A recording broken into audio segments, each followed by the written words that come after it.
ഖാലിസ്ഥാൻ ഭീകരൻ ഗുർദീപ് സിംഗ് പന്നുവുമായി ബന്ധപ്പെട്ട കൊലപാതക ഗൂഢാലോചന കേസിലെ അന്വേഷണത്തിൽ അഭിപ്രായവുമായി എത്തിയ ചൈനയെ തുരത്തിയോടിച്ച് ഇന്ത്യ. അമേരിക്കയും ഇന്ത്യയുമായുള്ള പ്രശ്നം കൈകാര്യം ചെയ്യാൻ ഇന്ത്യക്ക് കഴിവുണ്ടെന്നും അതിൽ മൂന്നാമതൊരാൾ ഇടപെടേണ്ട ആവശ്യമില്ലെന്നും വിദേശകാര്യ മന്ത്രാലയം വക്താവ് രൺധീർ ജയ്സ്വാൾ പറഞ്ഞു. ഗുർപത്വന്ത് സിംഗ് പന്നുവുമായുള്ള വിഷയത്തിൽ രാജ്യങ്ങൾ അന്താരാഷ്ട്ര നിയമങ്ങളും അടിസ്ഥാന മാനദണ്ഡങ്ങളും പാലിക്കണമെന്നാണ് ചൈനീസ് വിദേശകാര്യ മന്ത്രാലയ വക്താവ് ലിൻ ജിയാൻ വാർത്താസമ്മേളനത്തിൽ പറഞ്ഞത്. ഈ അഭിപ്രായ പ്രകടനത്തിനെതിരെയാണ് ഇന്ത്യ രൂക്ഷ വിമർശനവുമായി രംഗത്തെത്തിയത്.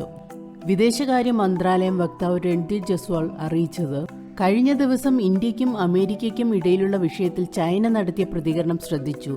നിയമവാഴ്ച അംഗീകരിക്കുന്ന രണ്ട് രാജ്യങ്ങളെന്ന നിലയിൽ ഇന്ത്യക്കും അമേരിക്കയ്ക്കും ഇടയിലുള്ള ഏതൊരു പ്രശ്നവും കൈകാര്യം ചെയ്യാൻ ഇരുകൂട്ടരും പ്രാപ്തരാണ്. ഇതിൽ യാതൊരു ബന്ധവുമില്ലാത്ത മൂന്നാമതൊരു കക്ഷിയുടെ സൗജന്യ ഉപദേശത്തിന്റെ ആവശ്യമില്ലെന്നും ഇന്ത്യ വ്യക്തമാക്കി.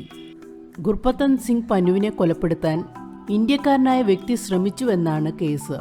അമേരിക്ക, കാനഡ ഇരട്ട പൗരത്വമുള്ള ഗുർപത്വന്ത് സിംഗ് പന്നുവിനെ കൊലപ്പെടുത്താനുള്ള ശ്രമം ഇന്ത്യയുടെ അറിവോടെയെന്നുമാണ് അമേരിക്കൻ മാധ്യമങ്ങൾ റിപ്പോർട്ട് ചെയ്തത്. അമേരിക്ക ഈ വിഷയത്തിൽ ഇന്ത്യക്ക് റിപ്പോർട്ട് കൈമാറിയിരുന്നു.